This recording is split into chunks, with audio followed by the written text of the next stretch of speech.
রিয়ান আর মায়া দুইজনের পথ দুটো একদিন হঠাৎ করেই মিলেছিল। মায়া খুব শান্ত, খুব নিজের মতো, আর রিয়ান সবসময় হাসি খুশি কিন্তু ভেতরে ভেতরে গভীর। তাদের বন্ধুত্বের শুরুটা ছিল খুব সাধারণ, কিন্তু ধীরে ধীরে মায়ার সামান্য একটা হাসিও রিয়ানের কাছে দিনের সবচেয়ে সুন্দর মুহূর্ত হয়ে উঠল। সে বুঝতে পারছিল এটা বন্ধুত্বের চেয়ে বেশি কিছু। একদিন রিয়ান সাহস করে বলল, তুমি থাকলে সবকিছু ঠিক লাগে, তুমি আমার জীবনটা অন্যরকম করে দাও।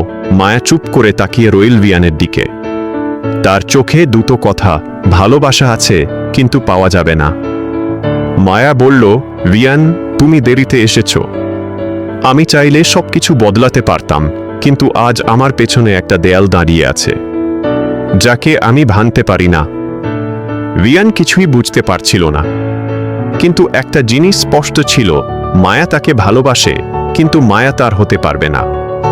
এরপরও তারা কথা বলতো, হয়তো আগের মতো নয়। মায়া হাসতে চেষ্টা করত, রিয়ান ভান করত কিছুই হয়নি, কিন্তু দুজনের মাঝের নীরবতা প্রতিদিন একটু করে ভারী হয়ে উঠত। একদিন মায়া হঠাৎ করে সব যোগাযোগ বন্ধ করে দিল। মেসেজ নেই, কল নেই, দেখা নেই। রিয়ান প্রতিদিন মোবাইল চেক করে পড়ে থাকে সেই শেষ মেসেজটা, ভালো থেকো রিয়ান, আমার জন্য কখনো অপেক্ষা করো না। রিয়ান অপেক্ষা করত তবুও।